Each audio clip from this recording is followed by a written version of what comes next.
Voilà, donc on peut recommencer notre séance. Donc la question 17, c'est notre débat d'orientation budgétaire pour l'année 2016. Donc un rapport sur les orientations budgétaires 2016 qui va se découper en plusieurs points.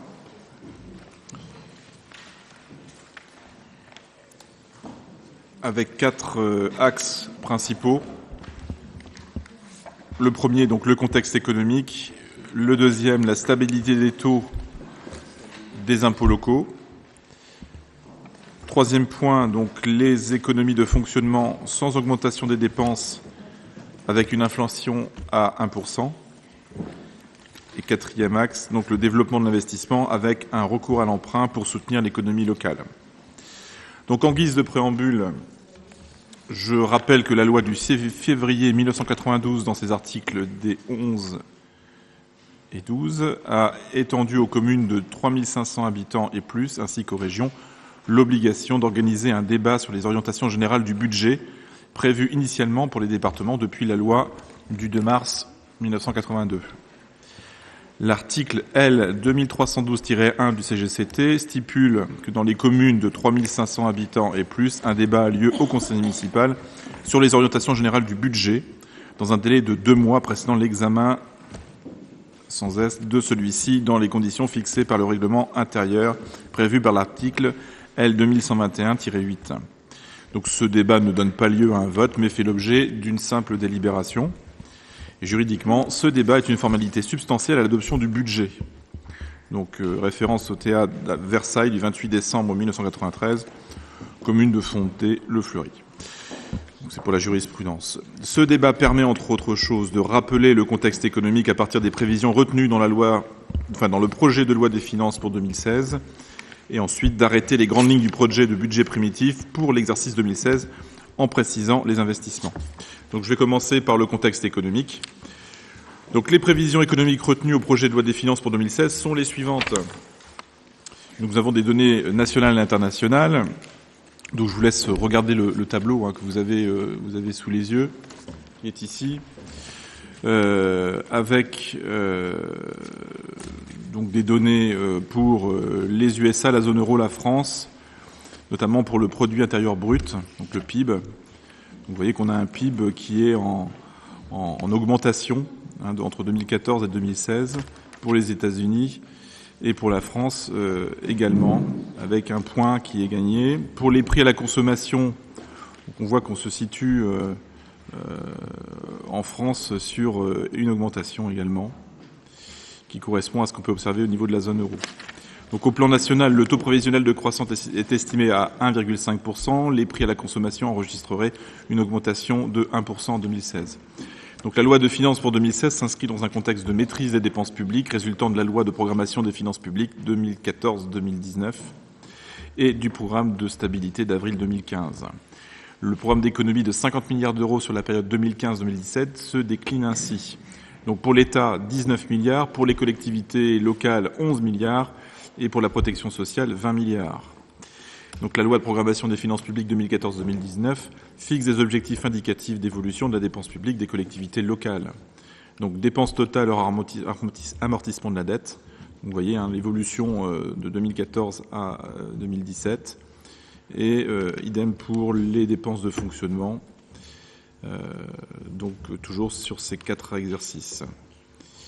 En 2015, au projet de loi de finances, le déficit atteint 3,8% du PIB avec 21 milliards d'économies, dont 7,7 milliards imputés à l'État, 3,7 milliards aux collectivités locales et 9,6 milliards à la sécurité sociale.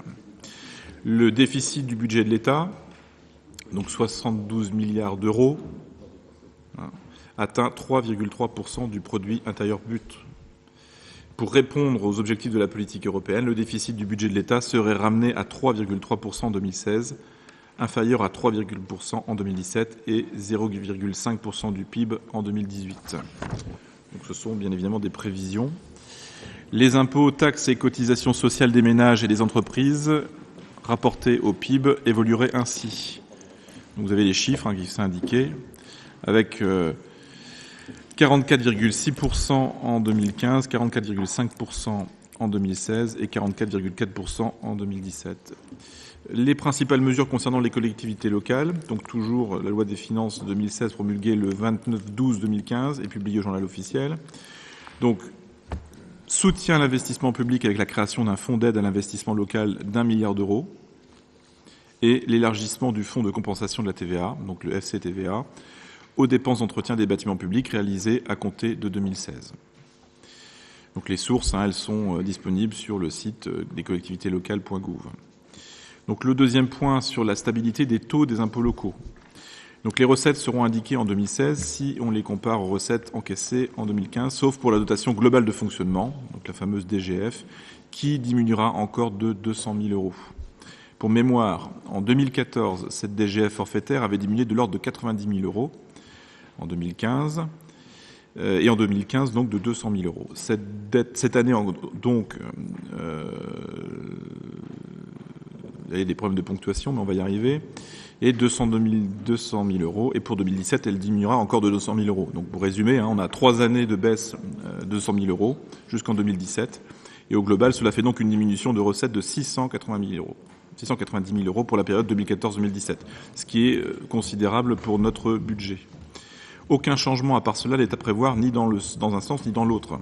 Par contre, il faut s'attendre à connaître une nouvelle diminution de recettes lors de la prise en compte du recensement qui s'achève, c'est-à-dire en 2018, puisque la ville perd encore quelques habitants, d'où l'importance du travail commencé avec la CAF sur l'urgence à repeupler notre centre-ville.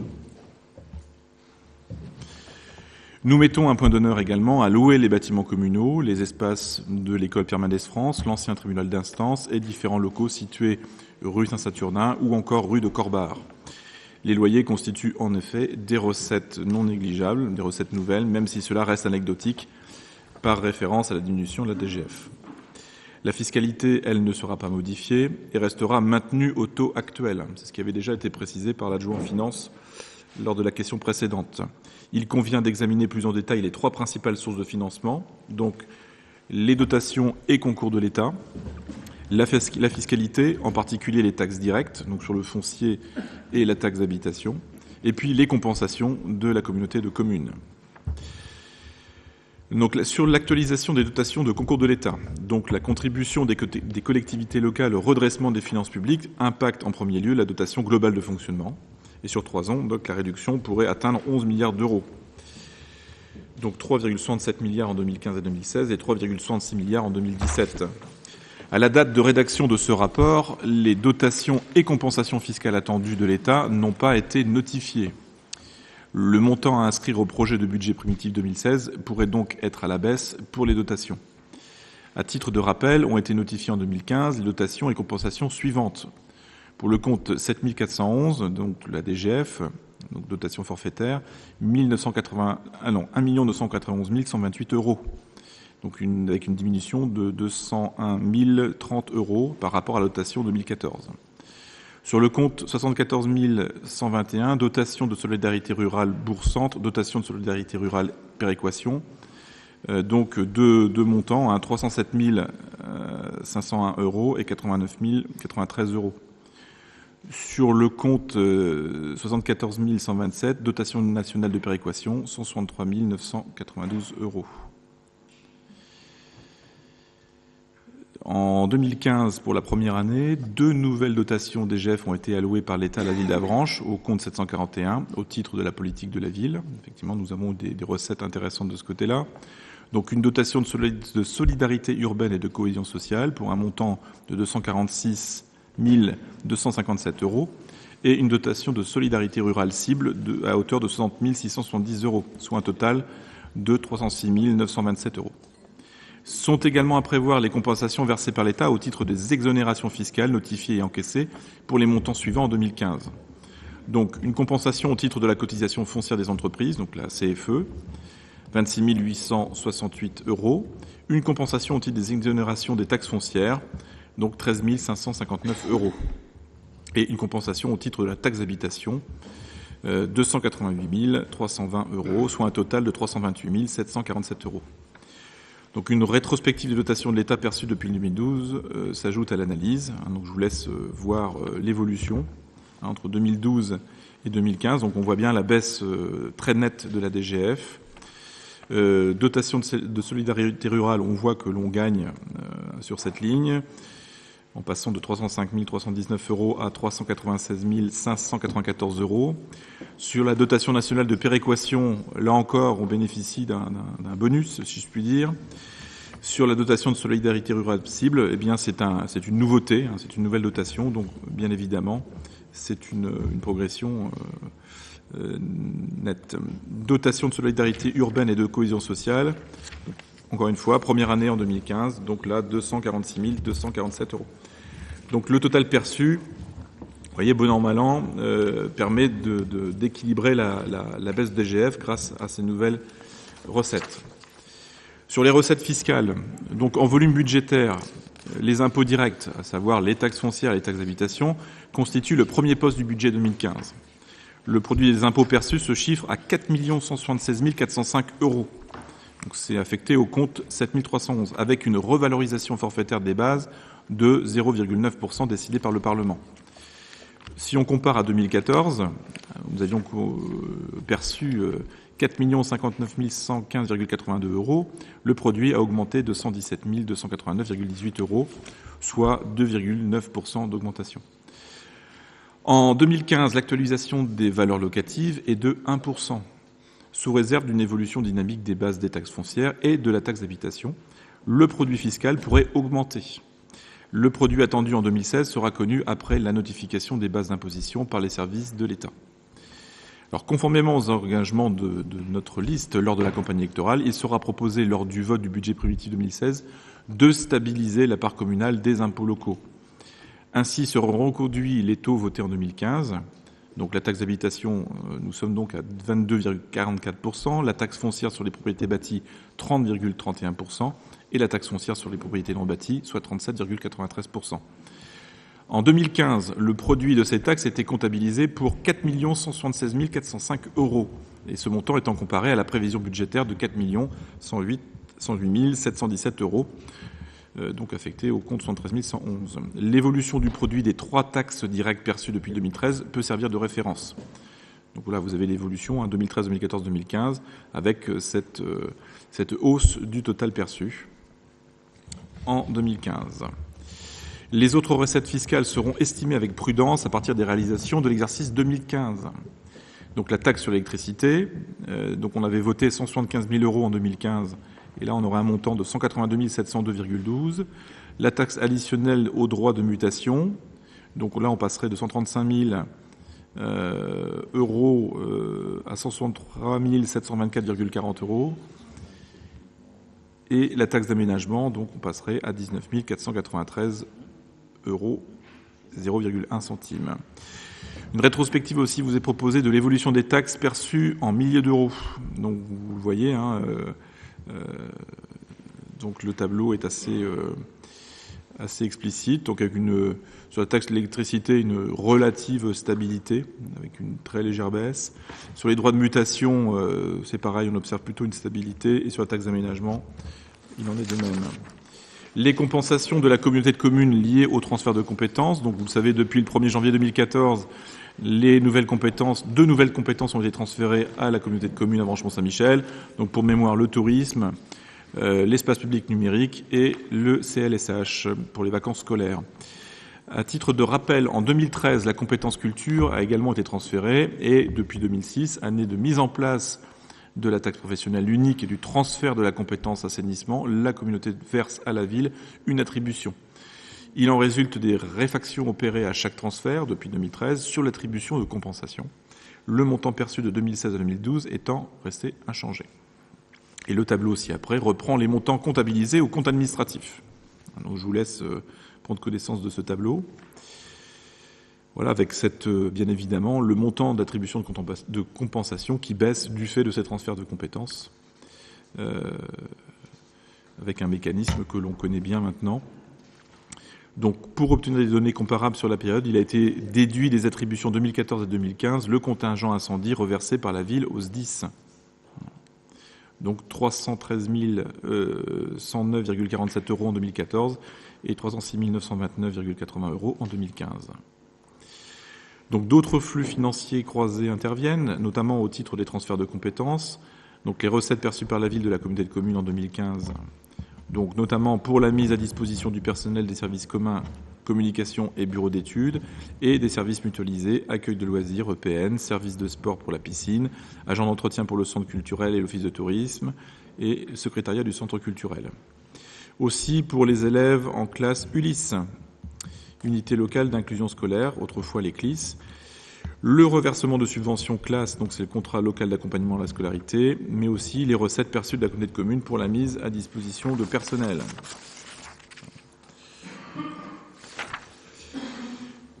Au sujet des autres recettes, sont également à évaluer les atténuations de charges, donc chapitre 013, les produits de services hors facturation de la mise à disposition du personnel à la communauté de communes à Branche-Mont-Saint-Michel, donc c'est le chapitre 70, et les autres produits de gestion courante, notamment les loyers au chapitre 75.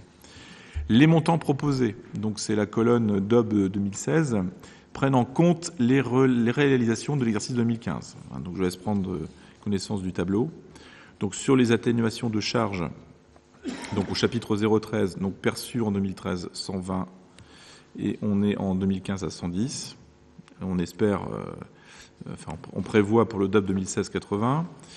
Pour les produits des services hors facturation personnel SSA MSM, donc vous voyez l'évolution entre 2015 et 2016, on reste sur une constante, sachant qu'il y avait une baisse significative entre 2014 et 2015. Et pour les produits de gestion courante, donc vous avez un petit astérix qui vous précise que la situation a évolué du fait de la situation Blanchet qui sera soldée, puisque le bâtiment qui était actuellement alloué sous la forme d'un crédit bail sera bientôt propriété de l'entreprise Blanchet. Pour le point 3, donc, concernant les économies de fonctionnement sans augmentation des dépenses avec une inflation à 1%, donc on va rentrer dans le détail. Donc les dépenses de charges d'intérêt général, le fameux 0,11, vont être contenues, c'est notre souhait, même si nous testons cette année le recours à des entreprises extérieures pour limiter les frais de personnel. Les crédits prévus sur ce chapitre seront reconduits quasiment à l'identique au budget 2015, soit 2 050 000 euros, pour une prévision budget primitif 2015 de 2 075 000 euros, avec une inflation estimée à 1% par l'État au projet de loi de finances 2016. Les charges de personnel, donc le 0,12, constituent le premier poste de dépense avec 5 948 393,36 euros en réalisation 2015 pour un effectif en équivalent temps plein de 149,46 agents titulaires et 22,75 agents non titulaires. Pour 2016, le budget prévisionnel s'élèverait à 6 050 000 euros en raison des éléments ci-dessous.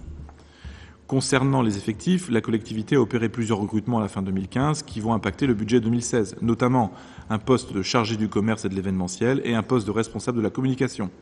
De plus, les opérations de recensement ont nécessité le recrutement d'un agent coordinateur et de 17 agents recenseurs qui représenteront une masse salariale d'environ 23 000 euros, compensée à hauteur de 16 731 euros par une recette versée par l'État. Donc là, on voit bien que l'aide de l'État est loin de couvrir les frais réels liés à l'embauche de ces agents. La collectivité doit également prendre en compte l'importance de l'absentéisme qui touche l'ensemble des collectivités territoriales. Les effectifs ayant été diminués ces dernières années, les absences peuvent aujourd'hui plus difficilement être compensées en interne et nécessitent donc de faire appel à des agents contractuels. C'est aussi l'une des raisons pour laquelle la collectivité a décidé d'engager une externalisation de certaines missions, à commencer par l'entretien des locaux et à ce titre expérimental. À l'issue de cette année, la collectivité pourra évaluer si le bilan entre coût et qualité du service d'une part et frais de personnel et de gestion, donc contrat, paye, gestion des arrêts maladie, etc., d'autre part, est positif ou négatif. Donc on se place vraiment cette année dans une période d'observation, d'analyse du meilleur rapport qualité-prix, si je puis dire. En parallèle, 9 départs à la retraite sont prévus pour l'année 2016, dont au moins 3 ne feront pas l'objet de remplacement. L'objectif pour l'année 2016 est donc de maintenir la masse salariale au niveau de 2015, hors impact réglementaire. Maintenir, voilà, pour le moins. Car, en effet, la masse salariale progresse chaque année de manière automatique en raison de décisions qui ne relèvent pas de la collectivité. Le glissement vieillesse, technicité. Donc, il s'agit d'avancement d'échelons et de grades correspondant à l'évolution de carrière des fonctionnaires territoriaux. Les augmentations de cotisations patronales. En effet, les cotisations augmentent chaque année avec pour objectif de mettre au même niveau les cotisations du secteur public et celles du secteur privé. L'assurance du personnel. En effet, l'absentéisme étant relativement important dans les collectivités territoriales, cela se ressent sur le coût de l'assurance du personnel. Et d'ailleurs, un nouveau contrat étant conclu en 2015, le coût de l'assurance est passé de 30 000 à 37 000 euros, alors même que la collectivité ne couvre que les arrêts liés aux accidents du travail et à la maladie professionnelle. Ces seules augmentations feront progresser la masse salariale de 2016 de 0,5%. Surtout, les négociations syndicales avec le ministre de la fonction publique devraient aboutir cette année et se traduire soit par une refonte des grilles indiciaires, c'est quelque chose qui est dans l'air du temps, soit par une revalorisation du point d'indice, voire les deux. Étant donné que ces décisions concernent l'ensemble des agents de la collectivité et que leurs conséquences financières sont aujourd'hui difficiles à évaluer, il est prévu au budget une augmentation de la masse salariale de l'ordre de 1%.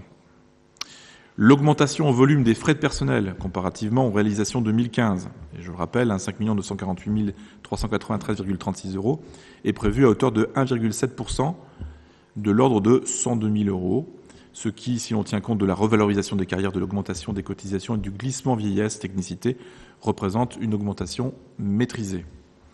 Les autres dépenses regroupées au sein des chapitres, alors charges financières ou participation, ne devraient pas évoluer quant à elles. Sur le quatrième point, donc le développement de l'investissement avec recours à l'emprunt pour soutenir l'économie locale. Donc je reviens sur les recettes d'investissement. Donc les ventes de biens pour 217 000 euros, donc je rappelle, on en a parlé ce soir, Conseil des prud'hommes, terrain pour l'après, terrain à bâtir boulevard du Luxembourg, terrain à bâtir au Motet, la vente des anciens chalets de bois pour 12 000 euros, la récupération de la TVA pour 270 000 euros, les subventions attendues pour 732 000 euros, l'excédent de fonctionnement capitalisé pour 1 472 000 euros, les amortissements pour 320 000 euros, le virement depuis la section de fonctionnement pour 825 000 euros, enfin le recours à prêt pour 1 600 000 euros. Évolution du financement des investissements de la ville depuis 2013 à partir du compte administratif, donc hors écriture comptable d'ordre sans écrissement, s'égalisant entre sections, donc amortissement et virement à la section d'investissement. Donc vous avez le tableau qui est juste en dessous, avec des montants en milliers d'euros, comme toujours. Vous voyez l'évolution de 2013 jusqu'au DOB 2016. Donc la part de l'excédent de fonctionnement affecté à l'investissement, donc on va passer... si on se focalise seulement sur les années 2014, 2015, 2016, on voit une évolution très importante, mais qui est à relativiser si on regarde en arrière en 2013. Sur le fonds de compensation de la TVA, donc on va passer de 314 en 2013 à 270, avec vous voyez, une baisse qui avait été importante en 2015 du fait d'un investissement moindre les années précédentes, à un retour à des données un peu plus importantes. Sur la taxe d'aménagement, donc là on est dans une sorte de constante, mais qui impacte moins notre budget au vu des montants qui sont moindres. Sur les cessions, en 2015, vous voyez, il n'y avait pas eu de cession. Et là on repart donc en 2016 avec 229 000 euros. Sur les subventions, nous sommes dans une phase de recherche de subventions. Nous avons travaillé dans ce sens depuis le début de cette mandature. Et on voit à quel point la recherche de subventions est importante pour compenser les baisses de dotation globale de fonctionnement. Et sur l'emprunt, donc nous avons inscrit à l'emprunt cette année un montant assez important. Donc c'est une possibilité que nous nous offrons de façon à maintenir un taux d'investissement et surtout à prévoir de vrais travaux dans la branche. Concernant le résultat de fonctionnement 2015, il se chiffre à 2 510 152,08 euros contre 2 229 924,01 euros en 2014. Donc serait affecté 1 472 082,75 euros en section d'investissement pour assurer le financement des dépenses d'investissement. Alors vous avez ensuite les ratios d'analyse financière qui sont, qu'on considère véritablement comme un outil d'aide à la prise de décision. Donc toujours des données qui sont en milliers d'euros. Donc vous voyez que l'épargne brute évolue très sensiblement. C'est relativement stable, si je puis dire, au moins sur le moyen terme entre 2012 et 2015, avec une reprise en 2015 comparée à 2014. L'épargne nette, donc c'est le remboursement de la dette. Vous voyez qu'on est dans des fourchettes qui restent stables si on se reporte à 2012, avec pour 2013-2014 des baisses. Donc là, on repart sur un réalisé plutôt intéressant en 2015. Et sur la CAF, donc sur la capacité d'autofinancement, donc vous voyez l'évolution. On retrouve ce creux en 2013-2014 avec un regain en 2015. Donc l'emprunt serait inscrit au budget primitif 2016 pour un montant d'1 600 000 euros contre 1 245 250 euros au budget de 2015. En 2015, sur l'autorisation d'emprunt d'1 245 250, aucun emprunt n'a été conclu. Toutefois, le contrat de 950 000 euros conclu le 29 décembre 2014 auprès de la Banque Postale sur 15 ans, au taux fixe de 1,84%, a été encaissé en 2015. Donc l'évolution de l'encours, ce qu'on appelle la dette en capital, au 31 décembre 2012, traduit ces décisions. Donc en effet, si vous prenez le petit tableau en milliers d'euros, l'encours de la dette au 31 décembre 2012, donc au compte administratif était de 8 352 000 euros. En 2013, 8 202 000 euros. 2014, 7 513 000 euros. Et en 2015, nous sommes à 7 749 euros. Millions, pardon. Ouais. 7 749 000 euros. Le remboursement des prêts, amortissements et intérêts en 2015 porte sur un montant de l'ordre de 981 000 euros. En 2016, l'annuité serait de l'ordre de 1 63 000 euros et la dette de la ville sera intégralement remboursée en 2030. Vous avez ici le tableau avec le profil d'extinction de la dette, avec l'encours de la dette au 31 décembre, avec des montants en milliers d'euros. Sur les dépenses d'investissement, donc l'évolution chiffrée des principaux postes de dépenses, avec mention des reports sur la période 2013-2015, permet la comparaison sur les inscriptions à prévoir au budget primitif 2016. Donc sur les dépenses d'équipement, sur le remboursement des emprunts et des cautions, sur la participation au capital des forges, alors c'est un F et pas un G, du millénaire normand, sur la consignation d'achat de l'immeuble Pôle emploi, le déficit d'investissement reporté, et sur les restes à réaliser ou les engagements. Donc vous voyez les évolutions sur chacun de ces postes. On pourra y revenir éventuellement dans le cadre du débat. Donc il est à noter, on voit au niveau du total, l'évolution assez nette depuis 2013. Donc le remboursement des prêts, voilà. Donc sur les dépenses d'investissement, l'évolution chiffrée des principaux postes de dépenses avec mention des reports sur la période 2013-2015 permet la comparaison avec les inscriptions à prévoir au budget primitif 2016. Donc là encore, je vous laisse voir les différents postes. Voilà, donc à noter le taux de consommation des crédits mandatés et engagés, inscrits en dépenses d'équipement, donc 3 795 299,42 euros en 2015. Donc nous avions atteint 69% contre 66% en 2014, ce qui est aussi un bon indicateur, avec 2 616 945,44 euros. C'est-à-dire donc 2 541 345,23 euros consommés en 2014 pour 3 857 819 euros, 20,48 euros en crédit ouvert. Donc la rétrospective depuis 2013 confirme les orientations budgétaires de 2015 visant à augmenter l'investissement. Ça, c'est une volonté forte que nous avions déjà affichée dans notre DOB de 2015. Nous sommes sur une hausse de 2,97% en 2015. Donc il s'agit bien de dépenses mandatées ou réglées aux entreprises ou de marchés conclus en 2015. Donc voilà un petit tableau récapitulatif, toujours en milliers d'euros. Donc les restes à réaliser 2015 sont de 816 006,20 euros. Le déficit reporté donc pour 656 076,55 euros. Le remboursement du capital des prêts pour 800 000 euros. Les dépenses imprévues pour 75 000 euros. Alors, pour l'opération 1001, donc travaux dans les bâtiments communaux, donc au global, cela représente 453 000 euros.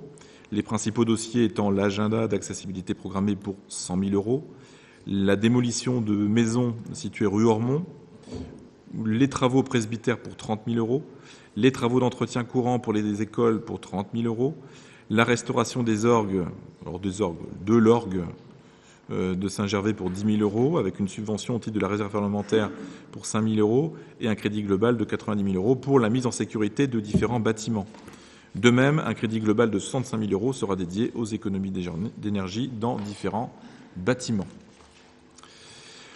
Opération 1003, donc il s'agit des travaux de voirie, donc c'est par définition une grosse opération du budget 2016 qui est arrêtée à la somme d'1 200 000 euros. Elle comprend différents quartiers de la ville et les travaux les plus significatifs seront réalisés dans le secteur de la rue des Écoles, rue de Verdun, en partenariat avec la communauté de communes pour 515 000 euros. Mais ces travaux seront bien évidemment à poursuivre sur 2017.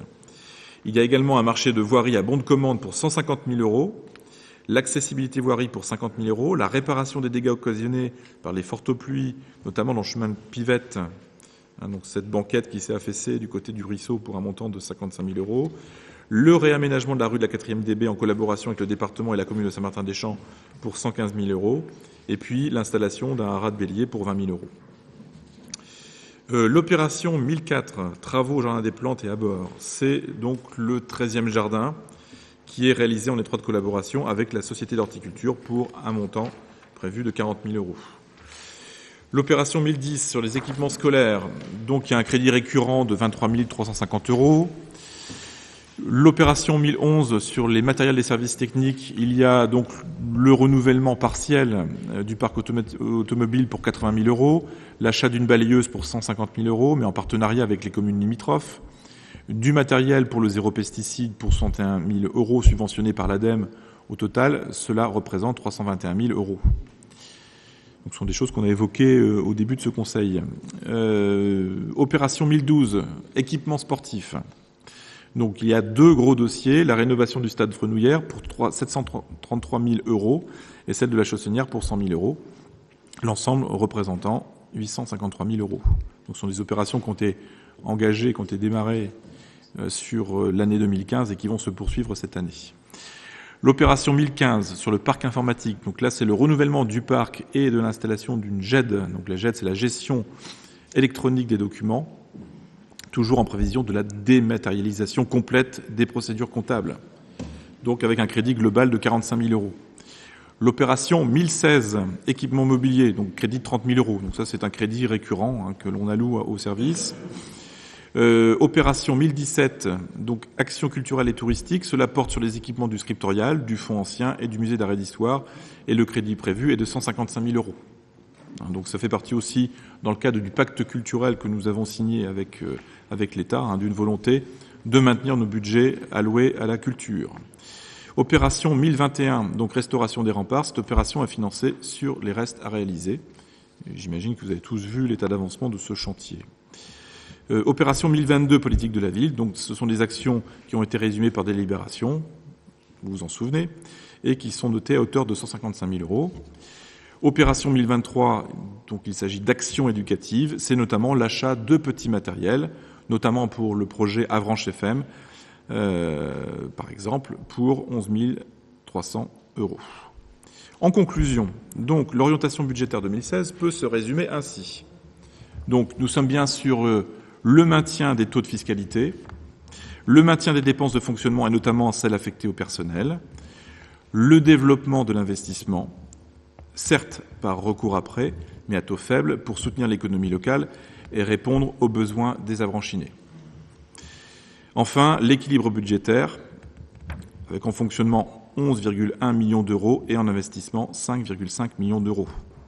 Concernant le budget eau, comme cela a été rappelé lors du débat sur le prix de l'eau et de l'assainissement, la ville achète désormais l'eau au syndicat Avranches-Granville, donc le SMPGA ou le SMPGA, et cette dépense est estimée à 120 000 euros par an. Et il faut prévoir d'ici 2018 un accroissement de la dépense lié à la construction des deux usines. Parallèlement, le contrat qui lie la ville d'Avranches à Veolia arrive à terme le 31 décembre 2017. Une nouvelle mise en concurrence sera donc organisée et actuellement, une négociation est en cours avec le fermier pour établir un juste prix de l'eau. À noter que le transfert de la compétence distribution au syndicat Avranches-Granville est à l'ordre du jour avec effet au 1er janvier 2017. La ville d'Avranches perdrait alors toute compétence sur l'eau. La loi NOTRe a d'ores et déjà prévu à l'horizon 2020 que la gestion de l'eau soit de compétence communautaire. Sur le budget affaires économiques, donc c'est sur ce budget que sont comptabilisées les locations à STE, La Poste et Blanchet.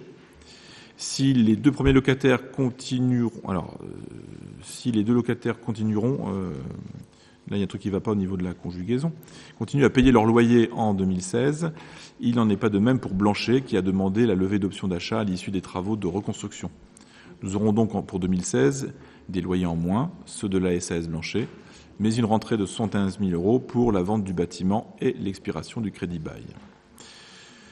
Donc ce budget ne sera pas reconduit en 2017.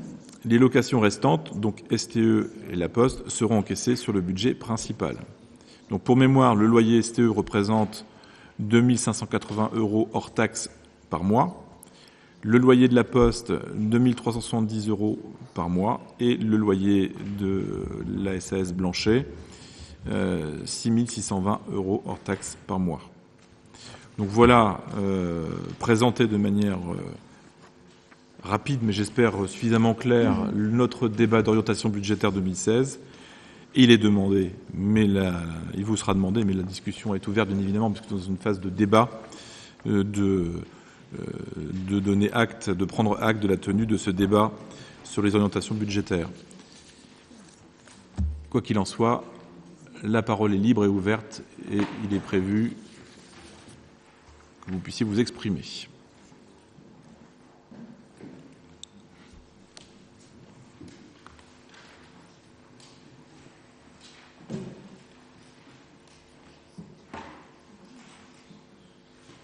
Alors, je sais qu'il est tard.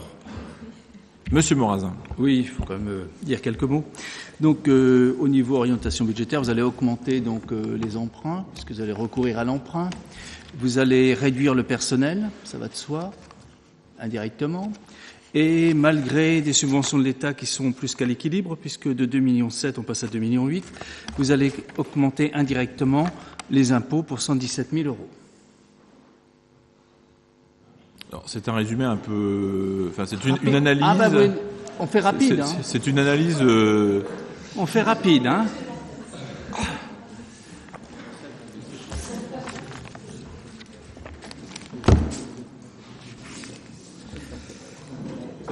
C'est une analyse...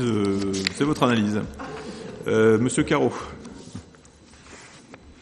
C'est vrai que résumer ça à des chiffres et à des augmentations, du coup, ça écarte complètement le débat qu'on peut, on va dire, engager. Parce que, bien sûr qu'on peut faire dire aux chiffres des choses. En même temps, derrière ce débat, on dit que ce débat consiste à voir le sens qu'on va mettre derrière ces chiffres. Donc moi, ce que je peux remarquer, c'est que c'est vrai que Avranches est une ville de patrimoine, qu'il faut continuer à améliorer justement ce patrimoine. Plus qu'à l'entretenir, il faut l'améliorer, ça c'est important, ça demande des investissements. Donc si en argent ça coûte, on voit bien qu'il y a une amélioration, donc je dirais parier pour l'avenir. Hein. Ce sont des choses en plus, hein. Donc ça c'est important pour ma part. Globalement, c'est vrai qu'on pourrait regretter que si les taxes sur leur base augmentent un petit peu, hein, sensiblement, on ne puisse pas, nous, la ville d'Avranches, pour le moment, baisser à proportion. On pourrait imaginer que les taux, on pourrait l'imaginer. Hein.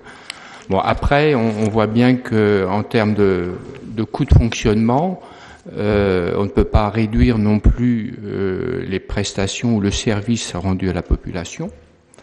Et c'est vrai que là, il y a une véritable charge. Hein. Donc c'est vrai que l'évolution des charges des salaires ne dépendent pas de la bonne ou mauvaise volonté de la gestion qui est faite dans ce domaine. Hein. Il y a des aspects réglementaires, on va dire. Il y a aussi une évolution du vieillissement d'une certaine façon des salariés. Il faut en tenir compte. Hein. Donc voilà, ce sont des remarques. Hein. Je veux dire que mes remarques, pour partie, touchent à deux choses. Voilà, je voulais vous faire remarquer ça. Merci.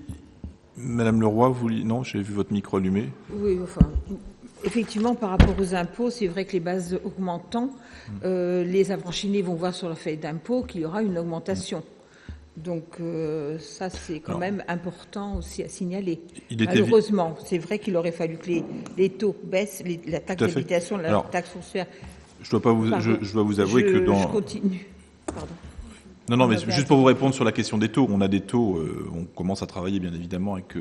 nous allons commencer à travailler avec nos voisins de Saint-Martin-des-Champs, de Saint-Loup, et bien évidemment, ce qui apparaît, c'est que nos taux sont absolument incomparables à ceux de nos voisins. Et en effet, il faudra que nous menions une réflexion sur une évolution de nos taux. C'est évident. Mais ça, c'est un travail qui va se faire... j'ai envie de dire, progressivement.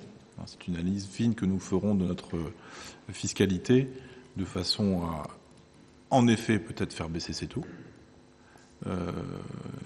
en essayant de les harmoniser avec ceux des communes voisines. Mais je vous laisse poursuivre. Oui, donc par rapport aux dépenses concernant le chapitre 011, donc effectivement, vous allez tester en 2016 l'externalisation de certaines prestations.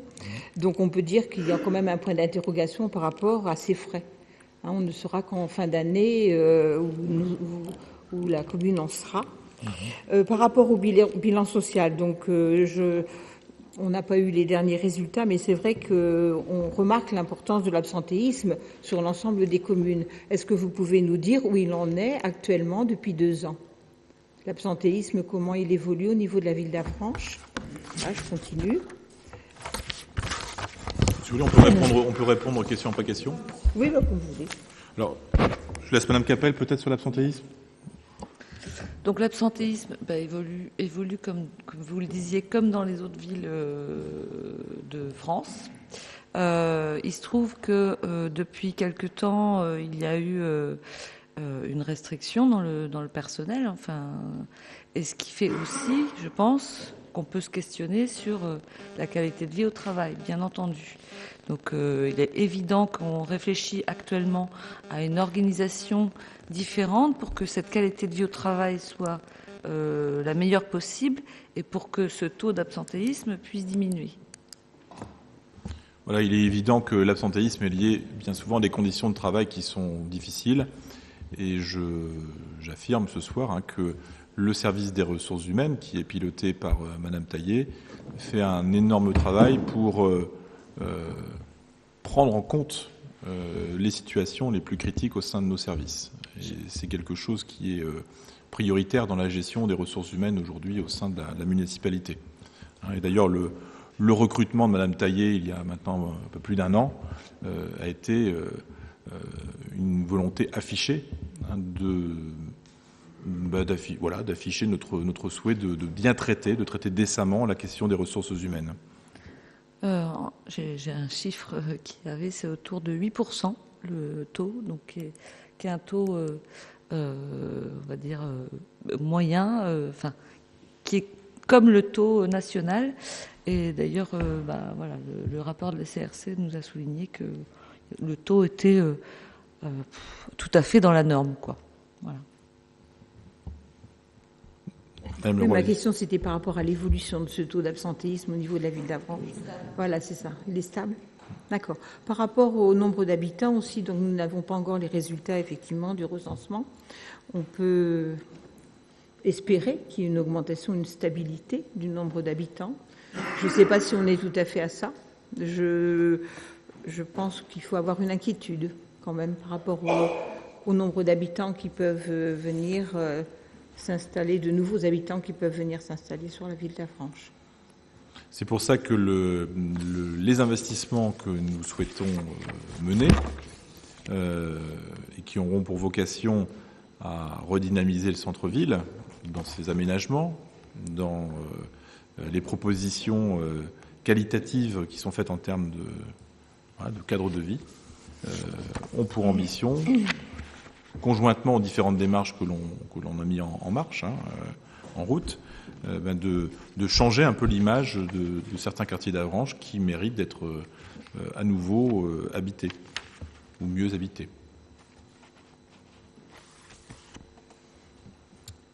Monsieur Lenné. Non, c'est Monsieur Delaunay, pardon. Ah. Il n'y a pas de priorité. Hein. Donc oui, moi ce que je remarque sur ce budget, oui, c'est une maîtrise des coûts du fonctionnement et du personnel. On est obligé. Vous avez parlé des chiffres DGF qui augmentent, enfin des chiffres de ressources qui augmentent à 2,8 millions. C'était les chiffres 2015 qui ne prenaient pas en compte la baisse qui va intervenir justement en 2016 de 200 000 euros, parce qu'en 2015 on a eu la politique de la ville qui est rentrée en ligne, donc qui nous a permis de maintenir, voire augmenter légèrement ces ressources. Mais en 2016, c'est un trou de 200 000 euros qui arrive. Donc on est obligé de maîtriser les coûts de personnel et de fonctionnement, parce que sinon, à un moment, il y aura l'effet ciseau, le fameux effet ciseau. Avoir une baisse des chiffres de DGF de 200 000 euros pour 2016, plus 200 000 euros pour 2017, on ne peut pas envisager tout de suite une baisse des taux en étant totalement logique, en voyant ces baisses de DGF qui vont arriver sur le budget de la ville. Concernant l'investissement, l'emprunt envisagé en 2015 était d'1 200 000 euros. On en a fait 0, parce qu'on a eu la possibilité d'emprunter gratuitement 200 et quelques mille euros au titre de la TVA, presque 300 000 euros. Donc c'est un emprunt qui apparaît dans les chiffres 2015. L'objectif pour 2016 est d'1 600 000 euros, étant donné qu'on réalise quasiment jamais 100% des investissements présentés. L'objectif raisonnable est autour de 70 à 75% de réalisation. Donc c'est aussi d'avoir un objectif ambitieux, notamment par rapport à ce que vous dites au niveau du nombre d'habitants. Vous dites j'ai une inquiétude par rapport au nombre d'habitants. Nous, on veut avoir un espoir par rapport au nombre d'habitants. Si on investit dans la ville, si on investit en général, c'est pour développer une commune. C'est pas pour faire en sorte qu'on attende patiemment dans l'espoir qu'il y ait des habitants qui viennent. Si on n'investit pas, la ville n'évolue pas.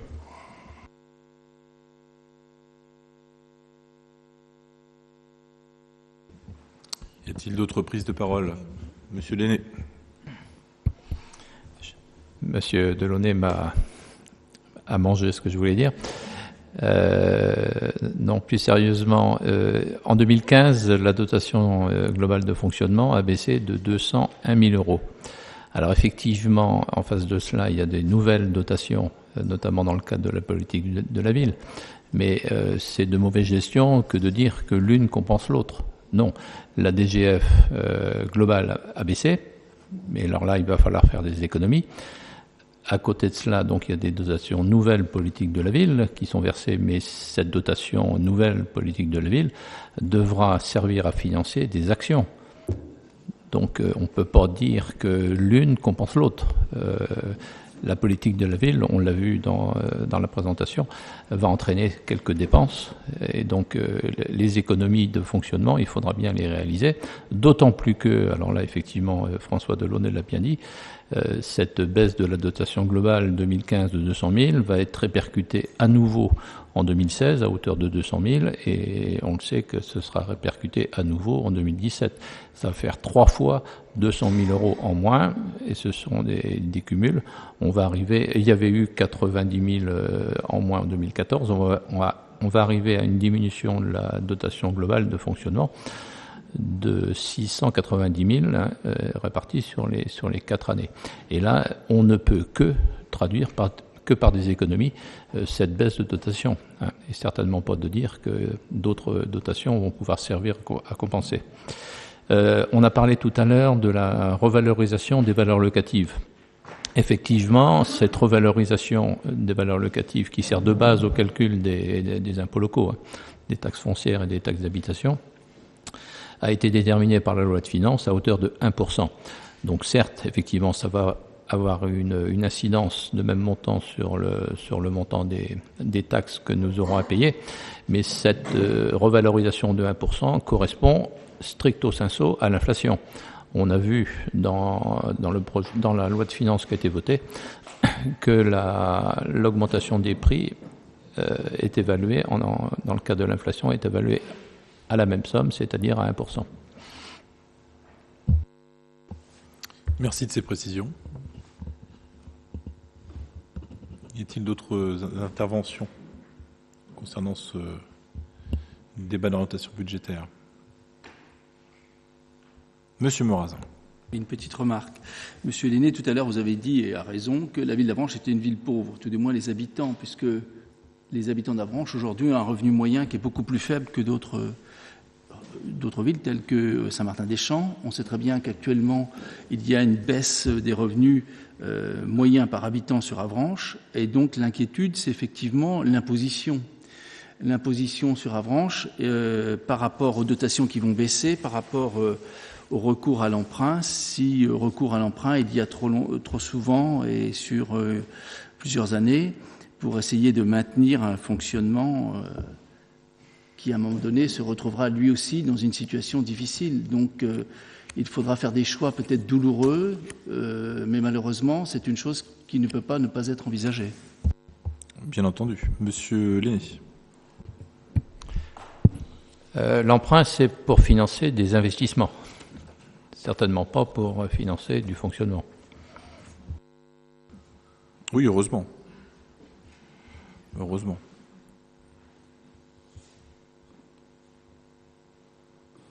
D'autres interventions?